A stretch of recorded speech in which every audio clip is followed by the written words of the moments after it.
이 시간 우리 함께 하실 하나님의 말씀은 신약 성경입니다. 누가복음 11장 1절에서 4절 말씀입니다. 신약 성경 누가복음 11장 1절에서 4절 말씀. 우리 말씀을 한 절씩 읽도록 하겠습니다. 예수께서 한 곳에서 기도하시고 마치심에 제자 중 하나가 여짜오되 주여, 요한이 자기 제자들에게 기도를 가르친 것과 같이 우리에게도 가르쳐 주옵소서.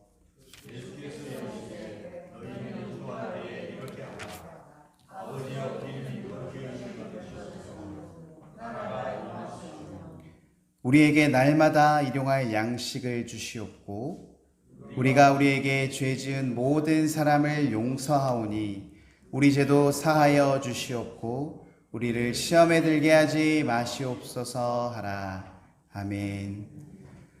거룩하신 하나님 아버지, 오늘도 우리가 이곳을 분별하여 귀하신 하나님의 전으로 기도하는 하나님의 집으로 우리가 있어야 할 은혜의 자리로 우리를 인도해 주셨음을 감사드립니다. 하나님, 우리가 세상의 것을 의지하지 않고 인간적인 것을 의지하지 않고 오직 살아계시며 역사하시고 우리를 창조하시며 우리를 구원하시기를 기뻐하시는 하나님을 의지하며 나아가기를 원합니다. 이 시간 그러한 우리 성도에게 하나님 축복하여 주시고 은혜 내려주시고 성령의 충만하심을 통하여 말씀을 깨닫는 귀한 은혜가 있기를 소망합니다. 말씀으로 인해 마음의 평강이 찾아오게 하여 주시옵소서. 또한 이 한 주 살아갈 수 있는 하나님 생명의 힘을 더하여 주시옵소서. 감사드립니다. 살아계신 주 예수 그리스도의 이름으로 기도드립니다. 아멘. 할렐루야. 우리 앞뒤좌우로 인사 한번 하면 좋겠습니다. 주님의 이름으로 환영합니다. 한 번 더 인사하겠습니다. 하나님께 감사하는 한 해가 됩시다. 아멘. 기도하신 대로 이루어지기를 소망합니다. 여러분, 정석이라는 말을 들어보신 적 있나요? 잘 알고 있죠. 사실 이 정석이라는 말이 원래는 바둑에서 나온 말이라고 해요. 돌석자를 써서 이 바둑돌을 어떻게 하면 잘 놓는가, 이런 방법에 대한 얘기를 하더라고요. 그런데 사실 우리는 바둑은 잘 모르잖아요. 잘 아시는 분도 있겠지만 일반적으로 우리가 정석이라고 말하면 어떤 일을 하는 데 있어서 최선의 결과를 낼 수 있도록 만들어진 방법, 그것을 우리는 흔히들 정석이라고 얘기를 많이 합니다. 이러한 정석에 대해서 한 가지 좀 예를 들어보려고 하는데요. 제 또래 세대들이 고등학교 때 수학 공부를 한다고 하면 교과서를 제외하고 꼭 쓰는 책이 있었어요. 꼭 저희 세대만은 아닌 것 같아요. 1966년부터 나왔다고 하니까 이 책 제목이 뭔지 아십니까? 네, 수학의 정석이라는 책입니다. 보이시나요? 1966년부터 지금까지도 개정되어서 나오는 책인데요. 이 책이 2016년 기준으로 50주년을 맞이했다고 해요. 출판된 지 1966년 8월 3일에 처음 발행이 되었고요. 그래서 이 책의 별명이 뭔지 아세요? 수학계의 바이블이라고 한대요. 그만큼 수학계에 있어서 너무나도 사랑받았던 책이고, 또 놀라운 점은 단일 참고서로서 50년 동안 꾸준하게 사랑받고 팔린 책은 한국 참고서 세계에서 이 책이 처음이라고 얘기를 한다고 합니다. 누적 판매량을 살펴보니까요, 정확하게 집계된 건 아니지만 대략적으로 보면 한 약 4,500만 부 정도가 넘게 팔렸을 거라고 얘기하는데요. 2016년 기준이었으니까 2023년까지 하면 거의 우리나라 대한민국의 총 인구수에 거의 육박하는 수준으로 책이 팔려 나간 것 같아요. 그래서 우리나라에서만 한정해서 보면 성경책 다음으로 많이 팔린 책이라고 할 수 있을 것 같습니다. 이 책을 누가 썼냐고 하면요, 그 유명한 서울대 출신의 수학과 출신으로 홍성대라는 분이 쓴 책인데요. 대학교 시절부터 과외 그리고 학원에서 쪽집게 강사로 이름을 날렸다고 해요. 그래서 그가 학비를 벌기 위해 이렇게 과외를 시작했는데 사실 학생들을 가르치다 보니까 교재들이 너무나도 열악했다는 거죠. 공부를 가르치긴 하는데 기존에 나와 있던 책들로는 도저히 그 목적을 달성하기가 너무나도 어려운 거예요. 그래서 이분이 3년 동안 각국의 다양한 책들을 섭렵한 뒤에 꼬박 3년을 매달려서 만든 책이라고 하고요. 그가 이 책을 통해서 얻고자 했던 건 학생들이 이 책을 통해서 논리적 사고력을 기르고 또 수학이 어렵잖아요. 수학이 어렵기 때문에 수학에 기초가 없는 학생들에게 부담을 줄여주고 기본을 튼튼히 해주면서 쉽고도 재미있게 그리고 수학 공부라는 목적을 달성할 수 있게 그렇게 만들기 위해서 노력했다는 책이라고 하더라고요. 그래서 이분이 지필한 이 수학의 정석이란 이 책을 통해서 한국의 많은 학생들이 수학이라는 분야에 있어서 최선의 결과를 낼 수 있도록 많은 도움을 받았고 저도 사실은 좀 도움을 받았던 것 같아요. 오늘 누가 또 얘기해 주던데 잠자는데도 도움을 받았다고 하더라고요, 이 책으로. 그래서 아주 다양한 분야에서 우리에게 많은 도움을 줬는데요. 수학이라는 것이 사실 학문적으로도 중요하고 이제 대학교 들어갈 때 많이 필요하잖아요. 우리가 국영수가 중요하다고 할 때 수학이 꼭 들어가는데 대학을 들어가기 위해서만이 아니라 아까 말씀드렸다시피 학생들의 사고력을 높여줘서 또 다른 공부할 때도 도움이 될 수 있게 이 하나를 잘 함으로써 다른 영역에도 굉장한 영향력을 미칠 수 있다는 게 아주 수학 중에 정석 중에 정석이라고 말할 수 있는데요. 그러면 오늘 제가 말씀드리고 싶은 것은 그렇다면 우리 기독교에는 이와 같이 우리에게 정석이 없는가? 우리가 더욱더 신앙생활을 잘하고 하나님을 더 잘 믿고 우리가 그리스도인으로서 잘 살아갈 수 있도록 도와주는 정석이 없을까? 그리고 아까 수학이 학문의 영역에서는 핵심이었다라고 하는데 과연 우리 기독교에서 말하는 핵심적인 부분은 어디인가? 그거에 대해서 한번 얘기를 해보고 싶었습니다. 우리 기독교에서 많은 중요한 영역들이 있어요. 그것은 사람마다 생각이 다르기 때문에 아마 많은 것들이 나올 것 같은데요. 저는 우리 기독교 그리고 우리 그리스도인들에게 가장 중요한 핵심적인 부분이 무엇이라고 묻는다면 저는 기도라고 말하고 싶어요.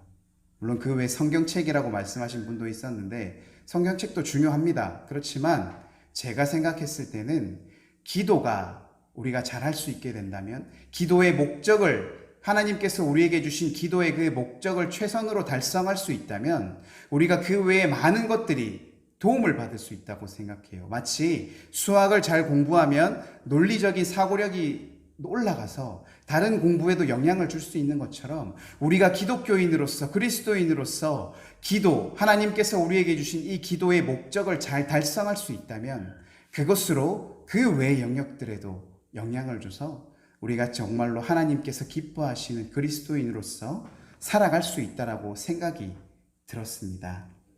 이러한 기도는요, 생각을 해보면 우리 그리스도인들에게 있어서 마치 호흡과 같지 않습니까? 여러분, 숨 쉬는 것이 우리 생명 활동에 얼마나 중요합니까? 숨 안 쉬고 혹시 1시간 이상, 1시간, 10분 이상 살 수 있는 분 여기 안 계시죠? 저는 30초만 참아도 숨이 헐떡거리더라고요. 그만큼 숨 쉬는 것은 우리가 살아가는데 굉장히 중요한데요. 그처럼 이 기도가 우리 그리스도인들에게 호흡과 같다면 이것은 우리가 선택의 문제가 아니라 우리가 반드시 해야 하는 의무라는 것입니다. 우리 데살로니가 전서에도 있잖아요. 쉬지 말고 기도하라. 그 말이 무슨 말입니까? 그것은 마치 우리가 쉬지 않고 호흡을 해야 되는 것처럼 기도 또한 쉬지 말고 해야 되는 우리 그리스도인들의 중요한 역할이다라는 것입니다. 또한 기도는 제가 앞서 오전 예배 때 찬양하면서 말씀드렸다시피 우리에게 주어진 아주 소중한 권리입니다. 우리에게 주어진 권리가 우리가 누릴 수 있는 것인데요. 중요한 것은 우리가 그 권리를 사용하지 않으면 누릴 수가 없다는 거예요. 내가 아무리 돈이 많다고 하지만 내가 병원에 누워 있으면 그 돈을 사용할 수 있습니까? 내게 아무리 좋은 것이 있다고 할지라도 그것을 사용하지 않는다면 그 권리를 누릴 수가 없다는 것입니다.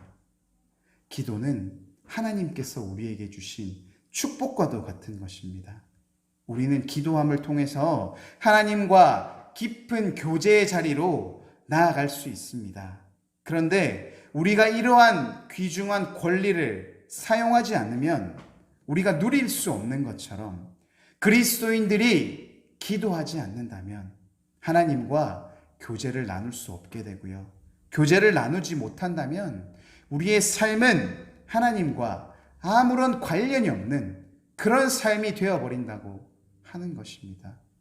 이것은 하나님을 믿지 않는 것과 사실은 똑같은 거예요. 우리가 하나님을 믿는다고 교회에 나와서 하나님과 교제하지 않는다면 세상 사람들과 다를 바가 무엇이 있겠습니까? 우리 기독교의 중심은 하나님과 관계를 맺음으로 함께 나아가는 것이기 때문입니다. 이렇게 기도가 중요하다는 것을 우리가 사실은 모르는 분은 없을 거라고 생각해요. 그런데 왜 우리가 이것들을 잘 하지 못하는 것일까요? 그것은 우리가 어떻게 기도해야 될지 명확하게 잘 알지 못하기 때문이라고 생각이 들었습니다.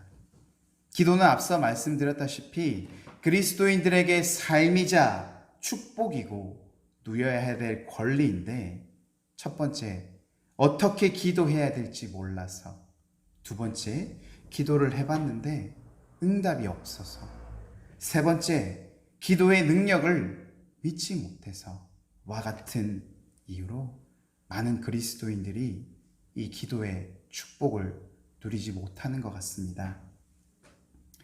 그런데요, 앞서도 말씀드렸지만 사실 이러한 기독교의 기도의 영역에 우리가 그 최선의 목적을 이룰 수 있는 효과를 누릴 수 있도록 우리에게 기도의 정석을 제시하여 주신 분이 있다라는 것입니다.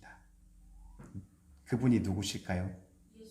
네, 바로 예수님이십니다. 그리고 예수님이 제시하신 기도의 정석, 그것은 바로 오늘 본문에 나와 있는 주기도문이라는 것입니다. 여러분, 주기도문을 어떻게 생각하고 계세요? 예배 끝날 때 하는 거? 그렇게 생각하지 않으실 줄 믿습니다. 이 주기도문은요, 정말로 예수님께서 정말로 엑기스로 우리에게 주신 아주 귀중한 기도예요. 그래서 저는 기도가 안 된다고 말씀하시는 분들에게는 이렇게 권면을 해드렸어요. 주기도문을 10번 해보세요. 빠르게 하지 마시고 차근차근 해보세요. 10번에서 안 되면 계속해서 주기도문을 해보세요. 저는 그걸 느꼈거든요. 그 주기도문을 하는 순간에 내가 생각하고 있던 고민과 그런 것들이 어느 순간에 사라져 버리더라고요. 그것이 우리에게 주신 주기도문인데요. 우리 이 시간 예수님께서 주신 이 기도의 정석, 주기도문을 통해서 하나님과 깊은 교제의 관계를 맺고 살아가는 가운데 주님이 우리를 위해 예비하신 많은 축복과 은혜를 받아 누리시는 귀한 성도가 되시기를 간절히 소망합니다. 네. 그렇다면 아까 앞서 말씀드렸다시피 왜 우리가 기도 생활을 누리지 못하는가를 봤을 때 어떻게 기도해야 될지 모른다면 오늘 이 시간 이 말씀에 주목을 해주시기 바랍니다. 오늘 예수님께서는 우리에게 어떻게 기도할지에 대해서 명확하게 제시해 주시기 때문입니다. 예수님은 언제 기도하셨습니까? 예수님은 늘 기도하셨습니다. 늘 예수님께서는 바쁘고 힘든 그러한 공생의 기간 속에서도 늘 시간을 내서 기도하셨는데요. 마가복음 1장 35절 말씀 한번 보여주시겠어요? 함께 읽어보겠습니다. 시작. 새벽 아직도 밝기 전에 예수께서 일어나 나가 한적한 곳으로 가사 아멘. 예수님께서는 누구보다 부지런히 기도하셨습니다. 또한 예수님께서는 한적한 곳으로 가셔서 기도하셨습니다. 왜 그러셨을까요?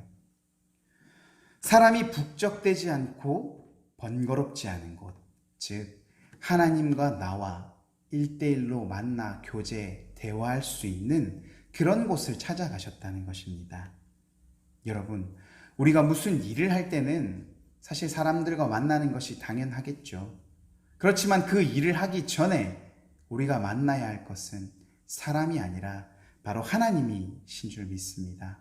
우리의 모든 삶의 첫 번째 시간에 하나님을 만나는 귀한 만남의 축복이 있기를 간절히 소망합니다.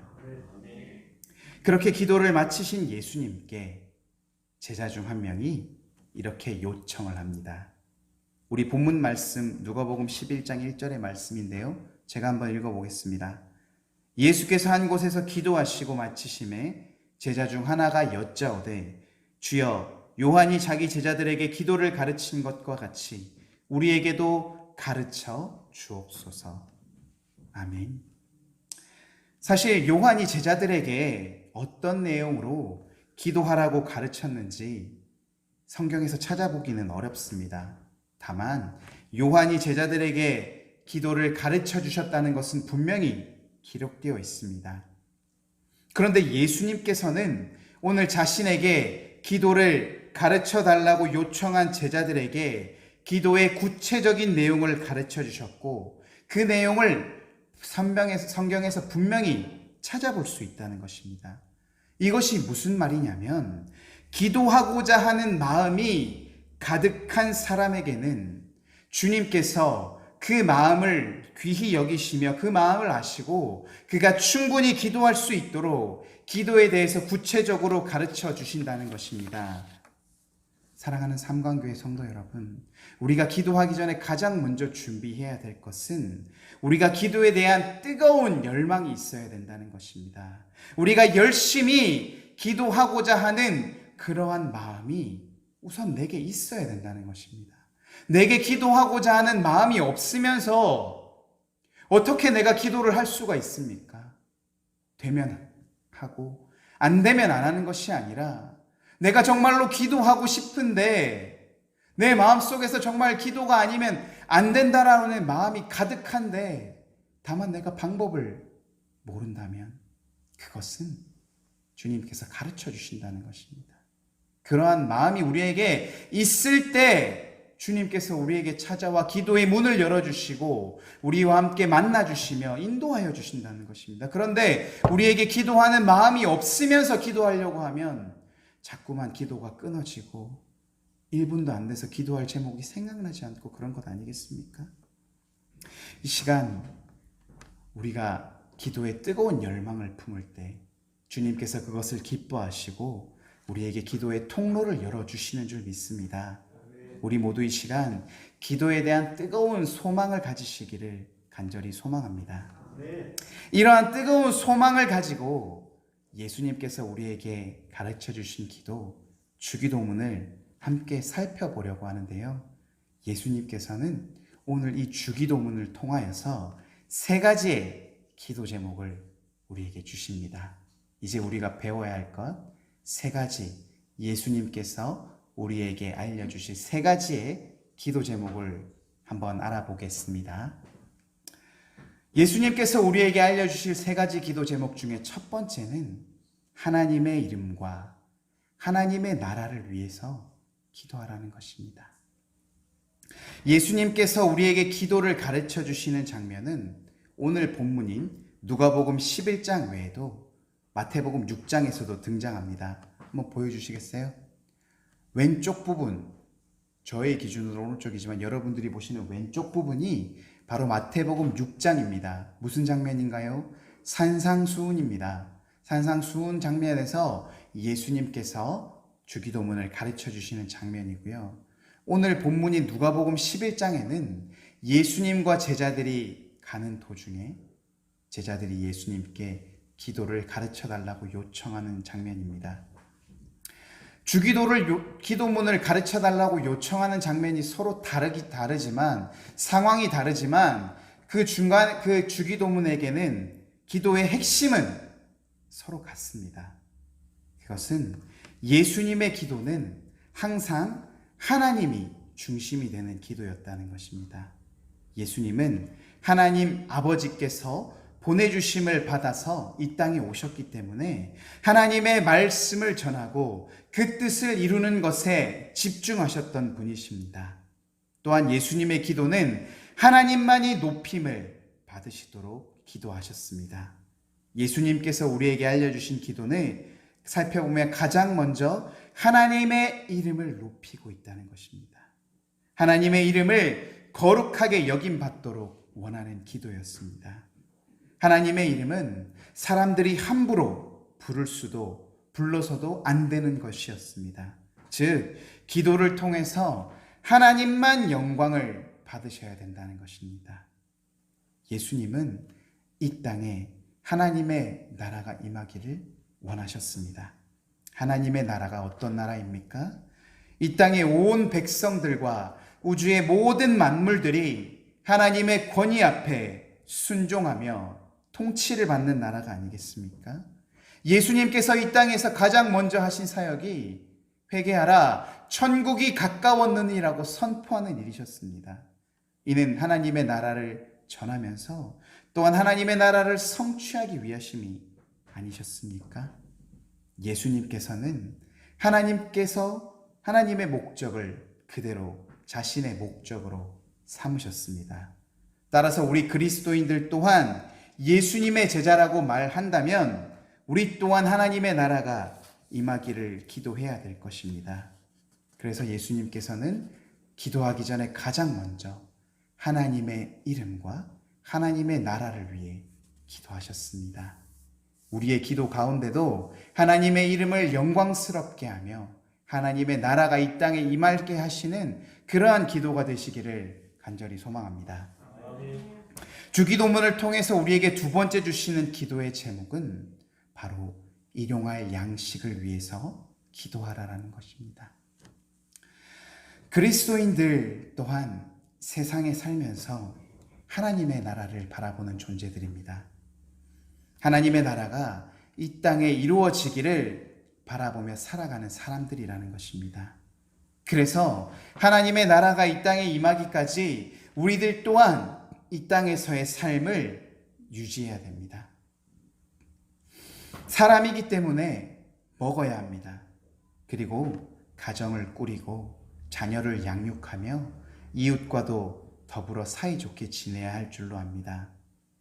그리스도인이라고 해서 안 먹고 안 입는 것 아니지 않습니까? 그들 또한 다른 사람들과 같이 매일 음식을 먹어야 하며 또한 주일을 제외하고서는 자신이 맡은 일에 충실히 임하며 살아가야 하는 사람이라는 것입니다. 여기서 일용할 양식이라는 것을 간단히 살펴보면요, 기본적으로 우리 사람의 입으로 들어가서 내 몸에 필요한 에너지가 되는 음식을 말하는데, 이것을 좀 더 넓게 확장해 보면 이 땅에서 사람으로서 살아가기 위해 필요한 모든 것들을 얘기한다고 생각하시면 될 것 같습니다. 그래서 우리 그리스도인들 또한 음식을 먹어야 되고요, 편히 살 수 있는 적당한 집도 있어야 합니다. 더위와 추위를 견뎌낼 옷도 있어야 합니다. 또한 우리는 이웃과의 관계 속에서 우정과 사랑도 필요합니다. 이를 위해서 우리에게 의식주가 너무 화려하고 사치하는 것도 좋지 않지만 너무 부족해서 가난하게 사는 것도 좋은 것 같지가 않습니다. 그러므로 이 땅에 하나님의 나라가 임하기까지 사람다운 삶을 살기 위해서 물질을 위해 기도하는 것을 나쁘게 볼 것이 아니라 오히려 죄의 유혹에 빠지지 않고 우리의 삶을 보호할 수 있는 중요한 요소라고 여겨야 한다는 것입니다. 그리고 우리가 이 땅에서 하나님의 나라의 일을 하기 위해서 때로는 물질이 필요할 때가 있지 않습니까? 따라서 예수님께서는 우리에게 일용할 양식을 주시도록 하나님께 기도할 것을 가르쳐 주셨던 것입니다. 자신의 사치와 향락을 위해서 구하는 것은 여전히 옳지 않습니다.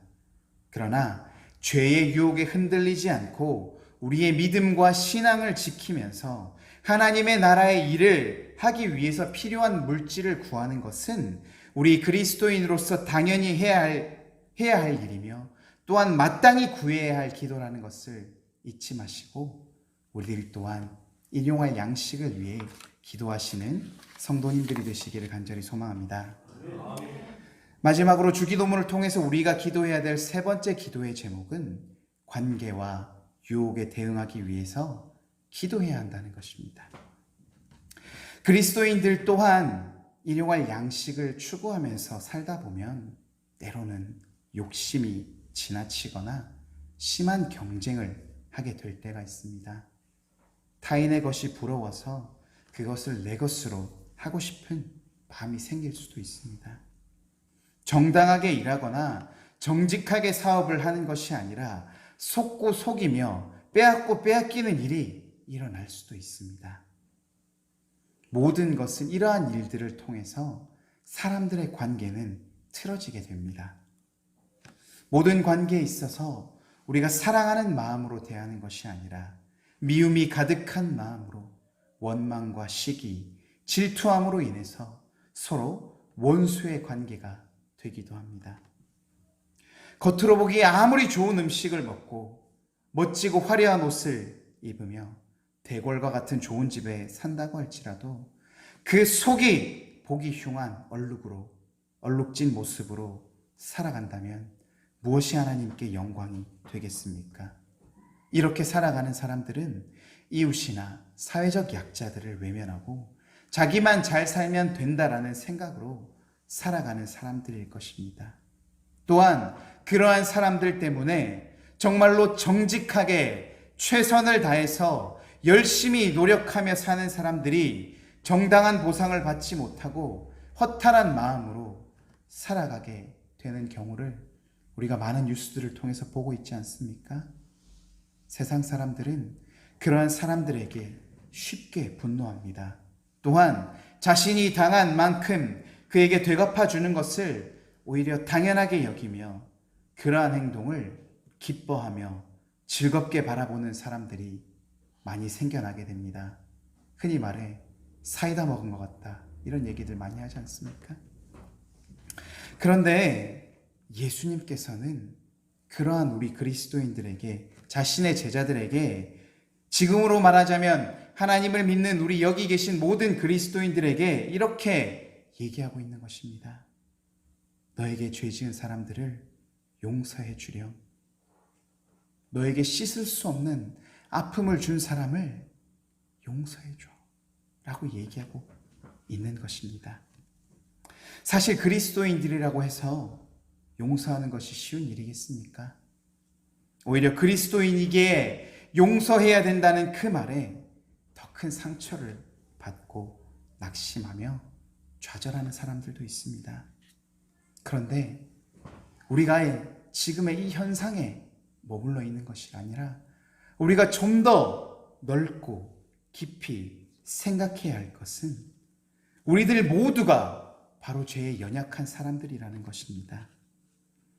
마태복음 18장을 살펴보면 이런 비유가 등장합니다. 용서할 줄 모르는 종에 대한 비유입니다.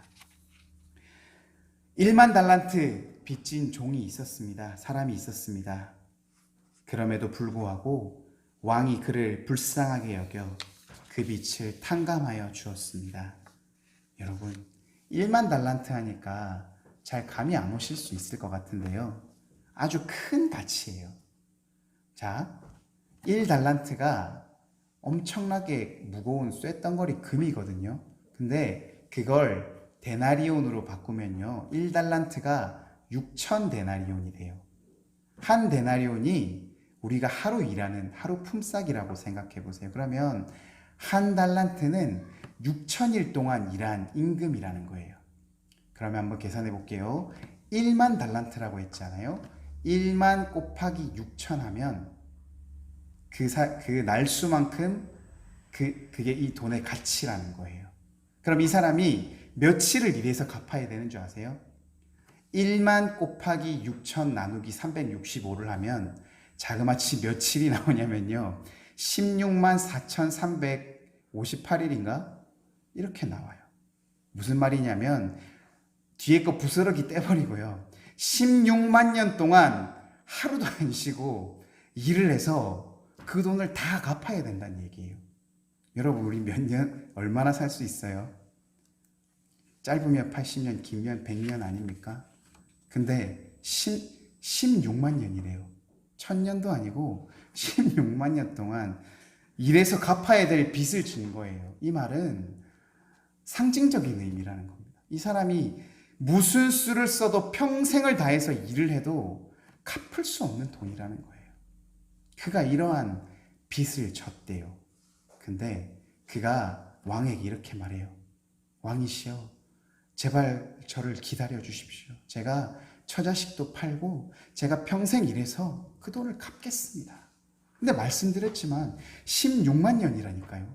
갚을 수가 없어요. 근데 왕이 이렇게 얘기합니다. 탕감해 줍니다. 너가 너무나도 불쌍해서 너를 탕감해 주노라. 보냅니다. 보냈던 이 사람이 무슨 일을 하는 줄 압니까? 지나가다가 한 사람을 만났는데요. 자기한테 100데나리온, 100일치 임금, 3달하고 좀 더 되는 시간, 이건 갚을 수 있잖아요. 100데나리온을 빚진 사람을 만난 거예요. 너 내 돈 가져간 사람 돈 갚아. 이렇게 된 거예요. 상식적으로 자기가 1만 달란트를 탕감을 받았으면 얼마나 기쁘겠어요. 저 같으면 춤추고 난리가 났을 것 같은데 그 와중에 자기한테 고작 100데나리온 빌린 사람이 눈에 들어왔던 거예요. 그를 바라보면서 멱살을 잡고 있는 사진 보이세요? 너 이 녀석 잘 만났다. 이 100데나리온 빌린 사람이 똑같이 말합니다. 기다려주세요. 제가 일을 해서 갚을게요. 100일이면 갚을 수 있잖아요. 기다려줄 수 있는 거잖아요. 근데 그것을 참지 못하고 멱살을 잡고 감옥에 끌고 가서 감옥에 가두는 일이 벌어집니다. 다들 아시겠지만 그 뒤에 어떻게 됩니까? 넘겨주세요. 그 일을 봤던 신하들이 왕에게 얘기를 하죠. 그는 다시 불려옵니다. 왕 앞에. 내가 너에게 1만 달란트를 감해 주었는데 너는 고작 100데나리온의 빚을 받으려고 하느냐. 도로 너에게 1만 달란트를 갚도록 요구하고 그가 빚을 갚을 때까지 감옥에 가두라고 얘기합니다. 결국 1만 달란트 빚진 그 사람은 괘씸죄로 평생 동안 그 빚을 갚도록 옥에 갇히는 신세가 되고 말았습니다. 이 비유를 통해서 우리가 깨달을 수 있는 것은 무엇입니까? 우리가 누군가에게 아픔과 상처를 받을 수 있지만 우리 또한 누군가의 관계에 있어서 상처를 주고 아픔을 줄 수도 있다는 것입니다. 거기에서 더 나아가서 우리는 이미 하나님과의 관계 속에서 이미 수도 없이 크고 많은 죄를 지었다는 것입니다. 그 죄는 결코 우리가 평생을 일해서 우리의 행동으로 갚을 수 있는 그런 죄가 아니에요. 우리가 그 어떤 수를 쓴다고 해도 갚을 수 없는 죄입니다. 그 죄의 결과가 무엇인가요? 지옥에 가서 우리가 평생 나오지 못하고 지옥에서 벌 받는 것이지 않습니까? 그런데 하나님께서 예수 그리스도를 통하여서 우리의 그 빚을 탕감해 주셨잖아요. 그렇게 큰 우리의 죄를 탕감받았는데 내게 정말로 큰 아픔과 상처를 줄 수 있다고 생각해요. 그것을 바로 용서할 수 없다라고 저도 생각해요. 그렇지만 용서하려고 노력하고 하나님, 제가 정말로 용서할 수 없는 사람이 있습니다. 그런데 하나님께서 나의 죄를 용서해 주셨듯이 나도 이 사람을 용서하기 위해서 기도하고 노력할 수 있도록 하나님 나를 도와주세요라고 그렇게 얘기할 수 있지 않냐는 것입니다. 예수님께서는 오늘 이 주기도문을 통해서 관계의 그것들을 회복을 위해서 용서하라고 우리에게 가르쳐주고 계신다는 것입니다. 사랑하는 삼관교회 성도 여러분, 우리는 오늘 선포된 말씀을 통해서 우리가 어떻게 기도해야 되는지 3가지의 기도 제목을 배웠습니다. 이 3가지의 기도 제목을 반드시 기억하여 주시기를 소망하며 이것보다 근데 더 중요한 것이 있습니다. 그것은 배운 것을 우리의 삶 속에 실천하며 살아가야 한다는 것입니다. 구슬이 서말이어도 꿰어야 묘배라는 말 아시죠? 저도 정말 어렸을 때 배웠는데 아직도 잊혀지지 않는 말입니다. 이 주기도문이 갑자기 어느 날 뿅 튀어나온 게 아닙니다. 이미 2000년 전에 예수님께서 제자들을 통해 말씀하셨고 그것들이 기록되어서 우리가 수도 없이 읽고 알고 있는 그러한 내용인데, 우리가 지식적으로 알고 있지만 이것들을 삶으로 실천하면서 나아가지 못하고 있다는 것이 우리의 가장 안타까운 점이 아니겠습니까? 그렇다 보니 기도 속에서 역사하시는 하나님의 크신 능력과 귀한 축복을 우리가 그동안 받아 누리지 못했습니다.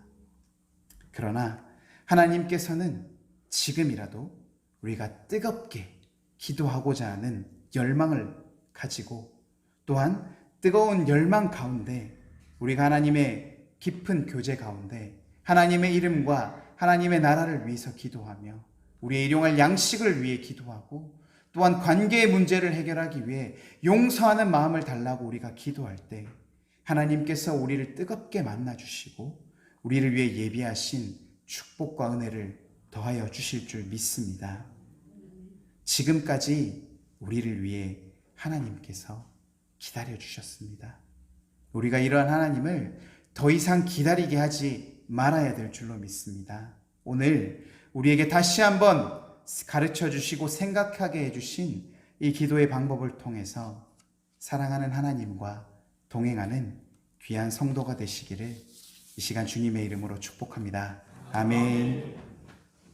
은혜로우신 하나님 아버지, 오늘 우리 말씀을 통하여서 우리가 얼마나 기도하는 것이 중요하며 그 기도하는 가운데 하나님과 교제하며 하나님과 소통하며 하나님과 동행하며 하나님께서 주시는 사랑과 은혜와 축복을 받아 누리기를 소망하는 그 마음을 우리에게 주셨습니다. 하나님, 우리가 오늘 들은 이 말씀을 감동적이라고 은혜 받았다라고 생각하고 끝나지 않게 하여 주시옵시고, 당장에 펼쳐지는 우리의 삶들 가운데 정말로 하나님께서 주신 그 기도의 제목대로 기도하며 하나님과 소통하며 교제하는 삶을 살아가는 귀한 성도들이 되기를 간절히 소망하오니, 하나님 믿음대로 실천하며 살아가는 자들 되게 하여 주시옵소서. 하나님의 크신 힘과 능력으로 살아가는 귀한 자녀들 되게 하여 주시옵소서. 감사드립니다. 살아계신 주 예수 그리스도의 이름으로 기도드립니다. 아멘.